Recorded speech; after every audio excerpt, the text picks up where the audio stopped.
Thank you, Brian, for the opportunity to be able to do this webinar with you all today, and I'm really glad to be here. So what I will talk about today is management of CLL patients in a DGH setting.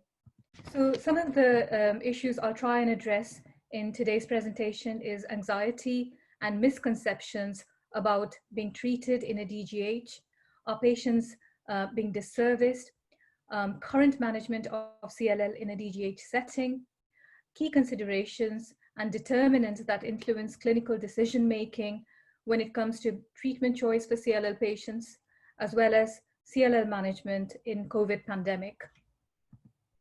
So while I was preparing the slides for this webinar, I was trying to think of what might be some of the common anxieties and misconceptions patients might have when they've been referred to a district general hospital as opposed to a teaching hospital to have their CLL managed.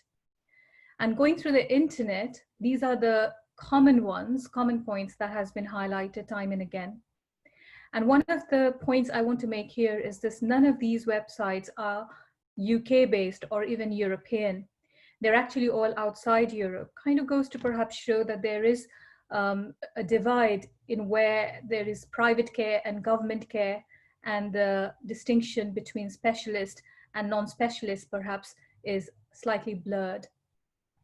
I have to say that I have not come across any documented anxieties in any of the internet websites in UK, but I have tried to address some of these concerns nonetheless.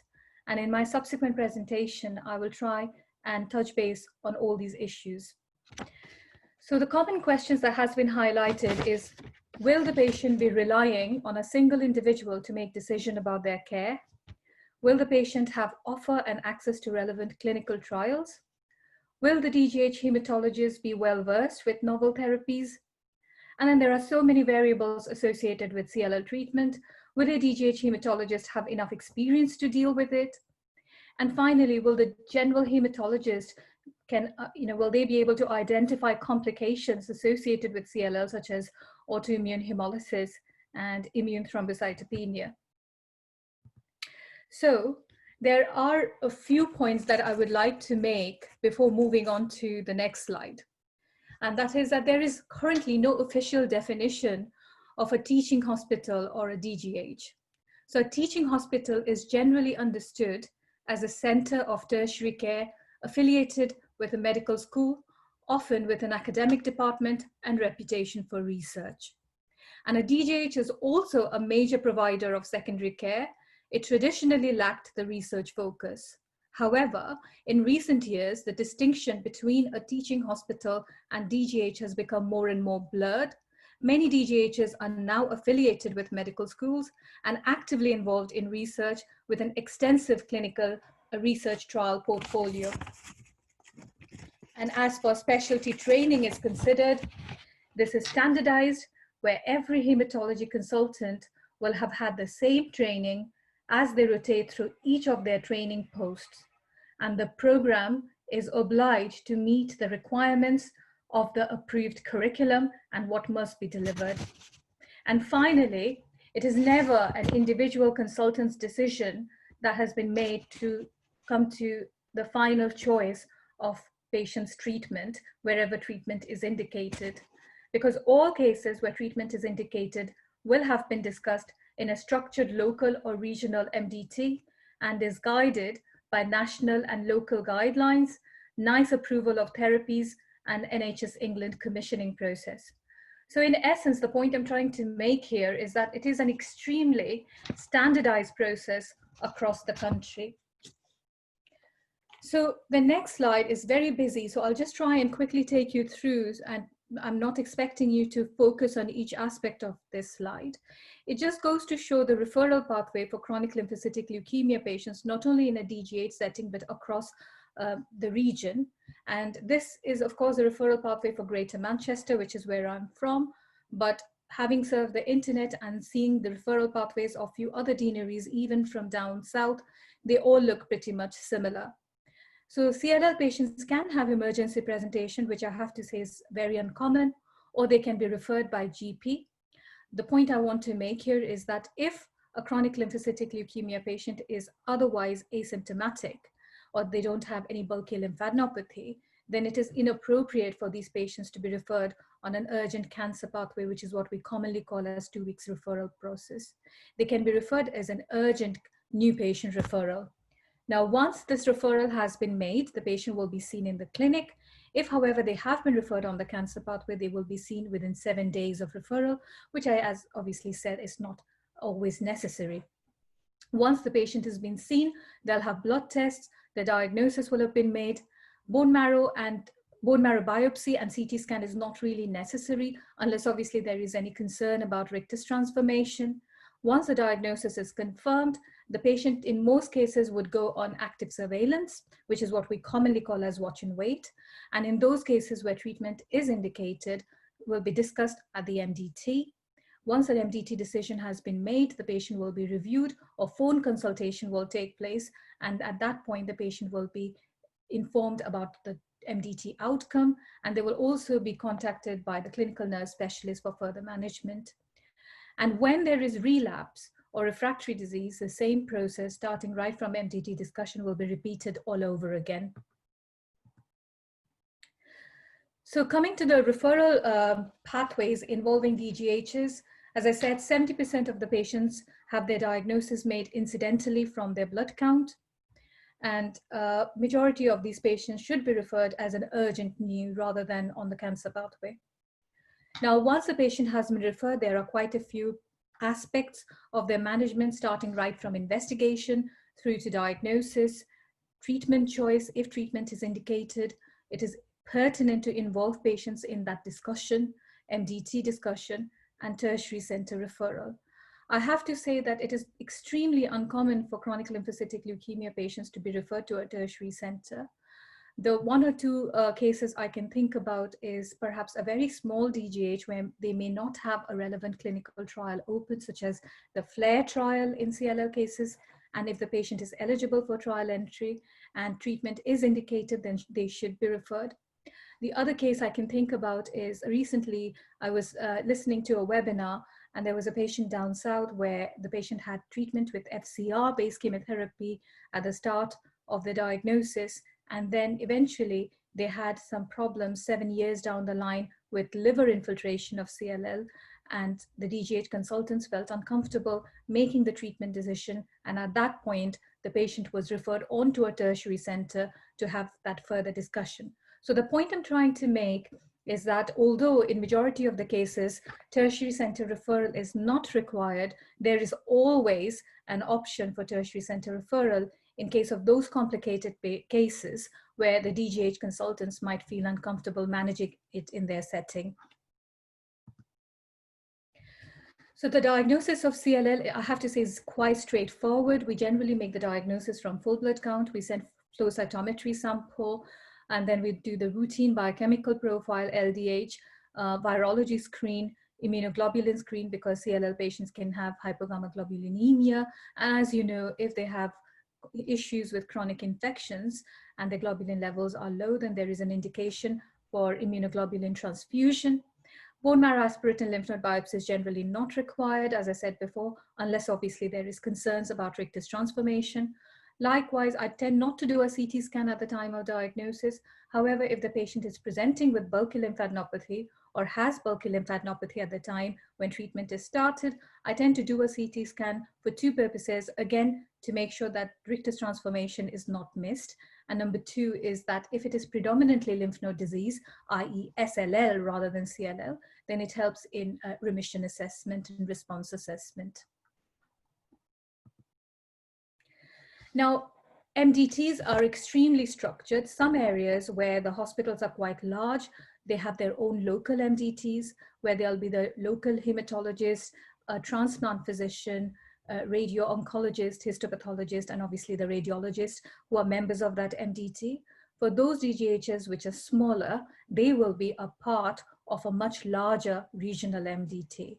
And which is what I'm trying to convey, is that if a hospital is small, it will not be the hematologist of that hospital, the one or two hematologists who works in that hospital, who will then be responsible for making all the decisions themselves. All these cases will have to be a part of a larger MDT. So this just gives an example of what the MDT infrastructure rather is like in the Greater Manchester area. And I'm sure whichever region you come from, you'll have a similar distribution. Now, the MDT should recommend a management plan, including treatment modality and response assessment details, and the final decision should be signed off by the MDT lead or designated cover and communicated to the patient's GP within 24 hours, as well as to the referring physician. I have to say, in most cases of CLL, the referring physician is actually the GP, unless it has come from some other specialty. And in a tertiary care center, it could be the DGH hematologist who's referred the case forward. Now, when I'm seeing the patient for consultation with diagnosis, I will obviously tell them the diagnosis. It is breaking bad news in a way, because ultimately it is a form of malignancy. I will always have a clinical nurse specialist attend the clinic. Clinical trial options will always be discussed with the patient. Currently, obviously, the FLAIR trial is the main one. Holistic assessment will be undertaken at the time of diagnosis, disease progression, and change in circumstances. Contraception and fertility issues are not really major concerns for the age group that CLL patients belong to, but still we touch base on, depending on circumstances, of course. And again, tissue typing is not really a major issue, because CLL patients very, very rarely do ever undergo allogeneic stem cell transplant. But of course, if there are cases where it's indicated, then it will be discussed, and GPs to be informed of diagnosis within 24 hours of discussion with the patient. What is extremely important, and perhaps one of the reasons why we're doing this webinar in the first place, is patient information and support. So if the diagnosis of CLL or PLL is certain, patients should be informed that these are cancers of the blood, bone marrow, and immune system. All patients will be designated a key worker. They will be given their contact number, and there will be their first port of call in case of any queries they may have. The key worker and the clinical nurse specialist will then carry out a holistic need assessment. And at the end of treatment, they will be given an end of treatment summary. Following each holistic need assessment, every patient will be offered a written care plan, and this will be developed with the patient and communicated to all appropriate healthcare and allied healthcare professionals who are involved in that particular patient's care. Written and verbal information, we use all the information that's available from www.cllsupport.org.uk, which is the same organization who's arranging this webinar today. And for your information, there are other websites as well if you want to take a look, which is a Macmillan Cancer Support information and Blood Cancer UK, and they have some patient resources there as well. So when it comes to management of CLL, we have very clear indications as to where treatment would be indicated. And those are for those patients who've got B symptoms, which most of you would know includes fever, night sweats, weight loss. If they have evidence of marrow failure with anemia, thrombocytopenia, or progressive symptomatic nodal disease or hepatosplenomegaly. Now, once a decision has been made that the patient has indications to start treatment, it obviously then will be discussed at the MDT to make that decision. But prior to moving on to that slide, I just want to kind of give you a snapshot of all the agents that has been available in management of CLL care, because if you listen to webinars, these drugs might be mentioned. If you go through internet websites, these drugs might be mentioned. So it perhaps is a good idea just to have a overview of what has been available in CLL management over the years. So starting right from chlorambucil, then it was a combination of chlorambucil and steroid, followed by fludarabine, then fludarabine cyclophosphamide. In between came alemtuzumab, which was Campath. At the time was used for those cases with 17p deletion or p53 mutation, but I have to say I've not used Campath in CLL management since the advent of the Bruton tyrosine kinase inhibitors. FCR, fludarabine cyclophosphamide rituximab, still quite a widely used regimen, particularly in frontline treatment of CLL for eligible fit patients. R-bendamustine, ofatumumab, then chlorambucil ofatumumab, and then came obinutuzumab, chlorambucil obinutuzumab. These are all CD20 antibodies, like rituximab. And then came the Bruton tyrosine kinase inhibitors. The first one was idelalisib rituximab, and then ibrutinib, which has been extremely widely used medication, and they're all oral medications. And recently there has been venetoclax, and in second and third line relapse disease, we use a combination of venetoclax and rituximab. And as you all know, that we have the British Society of Haematology, which produces guidelines, and these guidelines gets revised and rewritten every few years to ensure that it's up to date with all the novel therapies that has been licensed. Now, it's broadly divided in 4 categories. For extremely frail patients, there's chlorambucil or steroid. For fit patients without TP53 mutation, we usually use FCR. Alternative is R-bendamustine.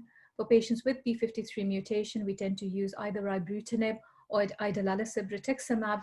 And for less fit patients, there is either chlorambucil monotherapy or chlorambucil with steroid.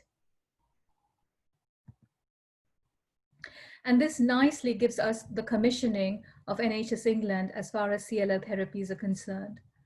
And as I've touched based on upfront is either FCR or R-bendamustine or chlorambucil obinutuzumab or chlorambucil alone. And if the patient has P53 mutation, we can either use a Bruton tyrosine kinase inhibitor or we can use venetoclax monotherapy. And then second and third line, again, we have similar choices between R-venetoclax and Bruton tyrosine kinase inhibitors. Now, one of the questions I get asked often is which one would I rather choose? Now, between ibrutinib and venetoclax, we tend to weigh the risks versus benefit. Primarily in a COVID era, we tend to go by the toxicity profile, given that we do not have any head-to-head data between these 2 agents. But what we do know is that our venetoclax produces higher rates of MRD negativity, and its fixed duration 2 years in total, with, of course, there are initial issues of patient requiring hospital admission for tumor lysis prophylaxis. Whereas the data with ibrutinib is also quite promising.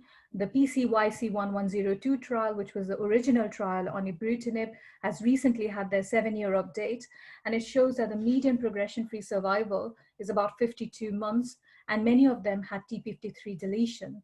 And even in patients with 11q deletion, which is a better cytogenetic risk group than P53, the median progression-free survival was roughly the same as the overall cohort, which goes to show that ibrutinib is equally effective in good risk and poor risk cytogenetic groups. And finally, one of the very pertinent trials I'd like to mention here is the Murano study, which you might have heard of or you might have come across when you've been doing your own reading. And that was a trial which compared our venetoclax to our bendamustine.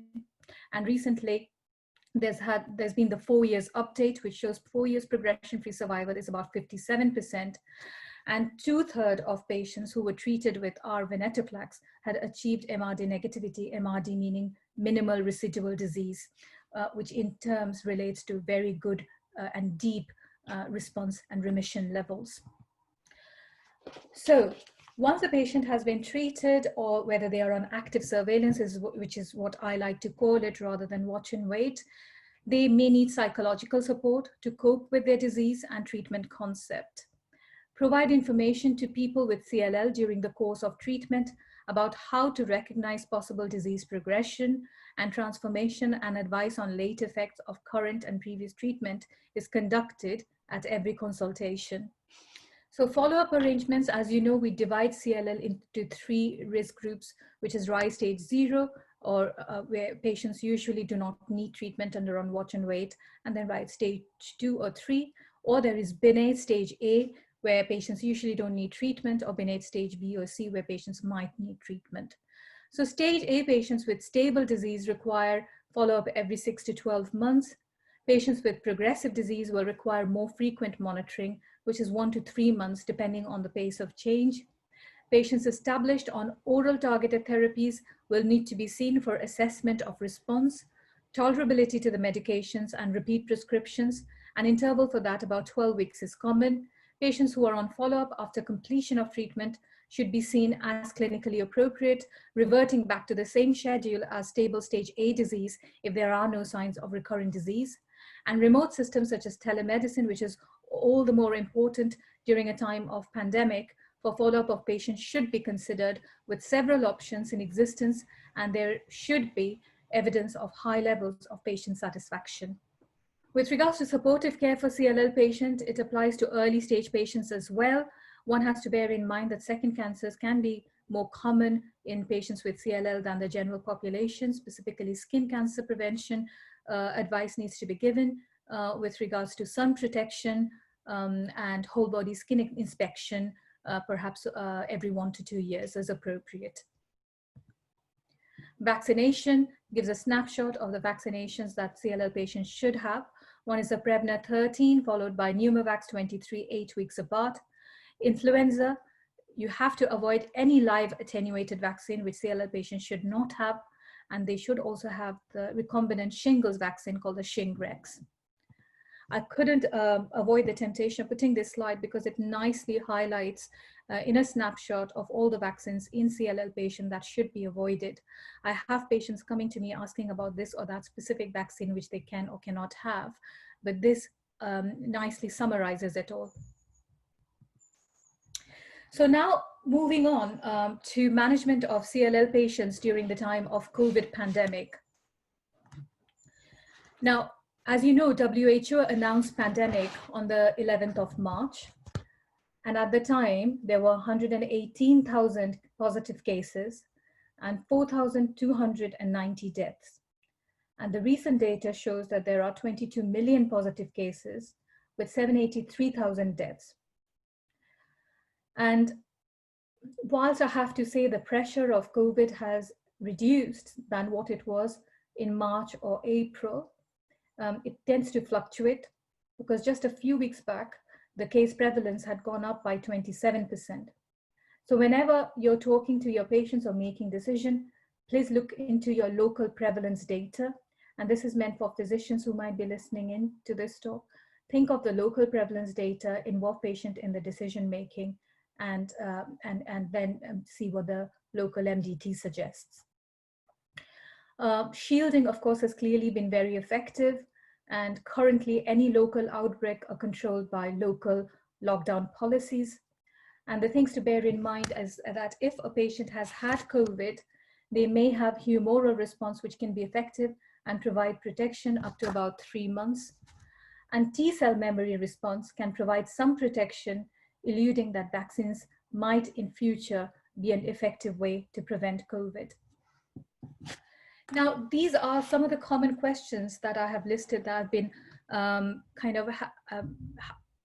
had to kind of ponder on, or been asked questions by my patients or colleagues likewise, and also by some of the pharma companies to see how at this point of time we're going about managing COVID patients or CLL patients at risk of COVID. So how has the COVID-19 pandemic impacted my practice? How much of these patients am I seeing face-to-face as opposed to who am I managing with telephone consultation? What factors helps me to decide as to which mode of consultation I'll be opting for? Treatment decisions as in which COVID-19 specific guidelines has been most useful. Discuss the risks and benefits of various treatments. Oral agents taking priority, monitoring, as in how are these follow-up patients being monitored? Has there been any delays in starting treatment? Are any of the clinical trials on hold? And generally, how has COVID-19 affected patients' well-being? And also, what has been the most common complaints? So all us practicing physicians have been bombarded during the time of COVID pandemic with multitude of guidance. And this slide is just a snapshot of the number of these guidelines which are available on the internet. And if you're interested, please take a look at all of these relevant websites. And all these guidelines have been extremely helpful, but a lot of these guidelines have changed at a very, very rapid pace. The one guideline I have found particularly useful was the UK CLL Forum guidelines, because it kind of gave some practical tips as to how to go about managing CLL patients. So one of the pertinent things was avoiding face-to-face consults.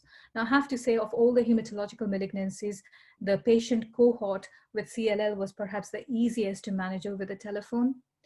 Watch and wait patients, again, we were just doing straightforward phone consultation. Once the patient was being referred, prior to COVID, we would have seen them in the clinic.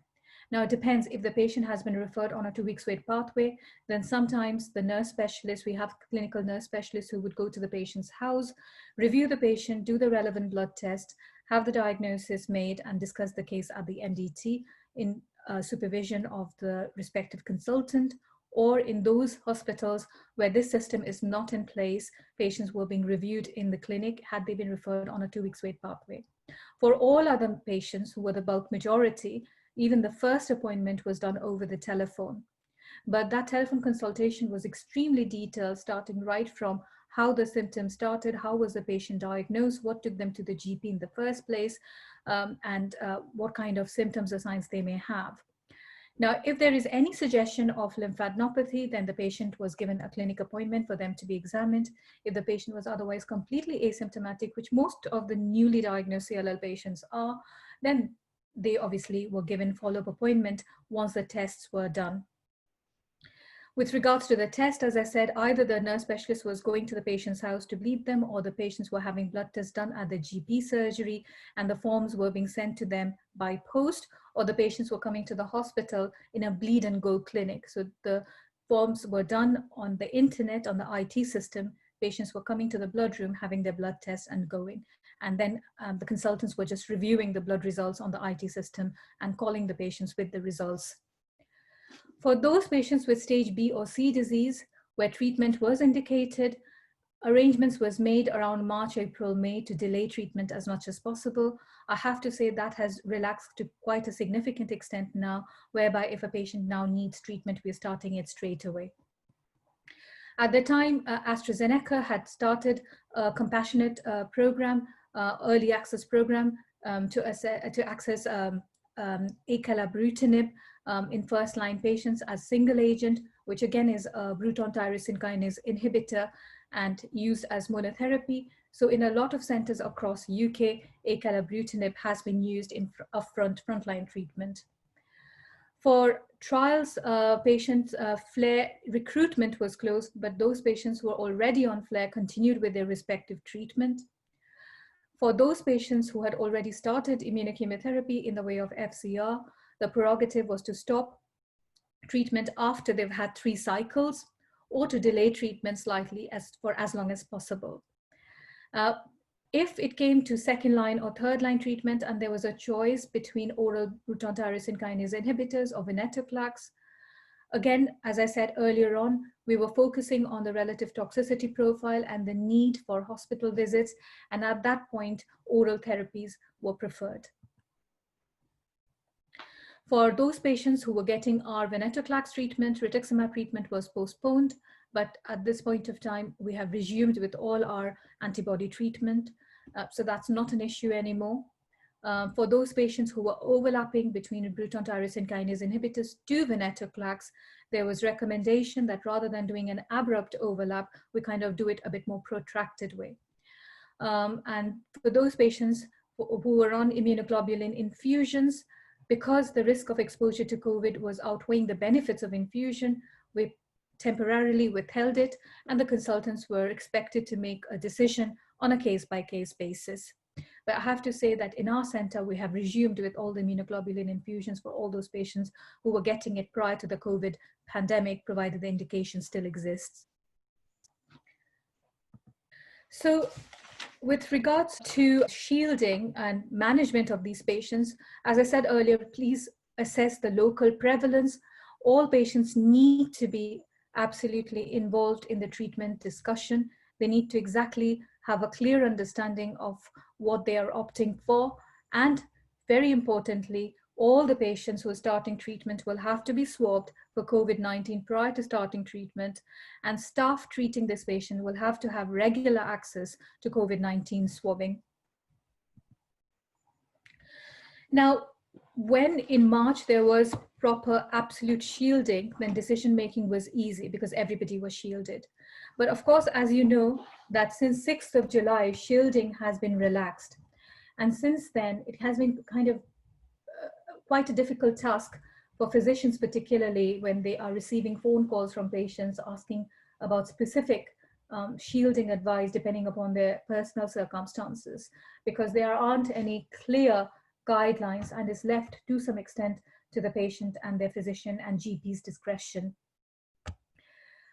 Please take a look at the government website, because the guidance have been updated on the 18th of August. And you'll find that the government has clearly demarcated two groups.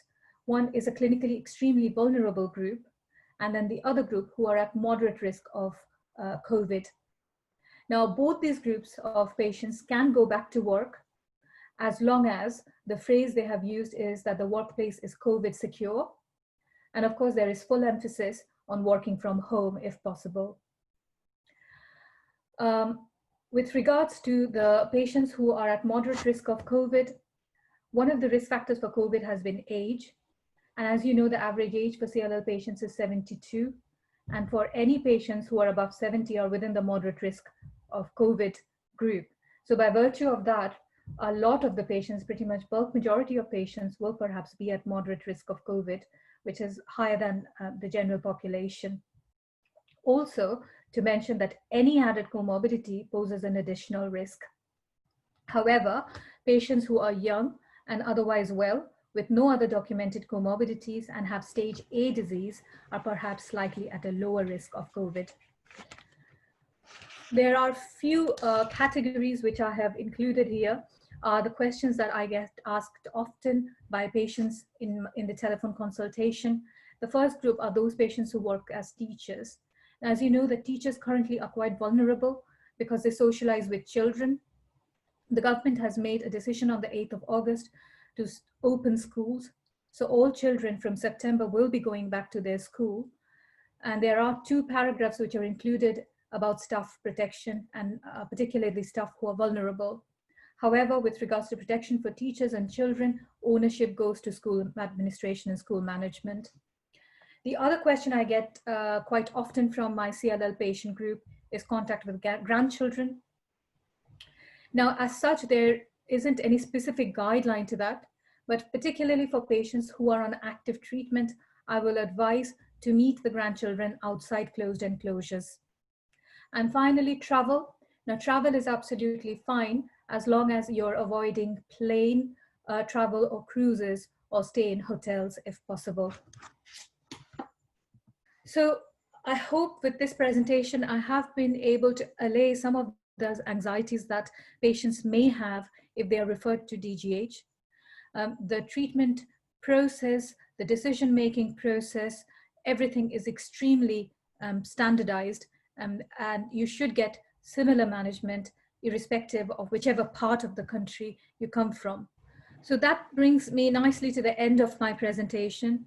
So I would just like to think that in my presentation, I have been able to allay some of those anxieties that CLL patients, whether they're newly diagnosed or whether they're in a relapsed refractory setting, that they're getting standardized, good care from their respective district general hospital, and that they're getting same care irrespective of the part of the country that they come from.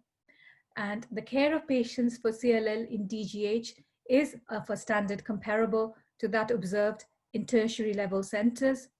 And as I alluded to it before, it is possible due to standardization of training practices across the nation and patient care directed by standardized MDT infrastructure, care pathways, and national guidelines.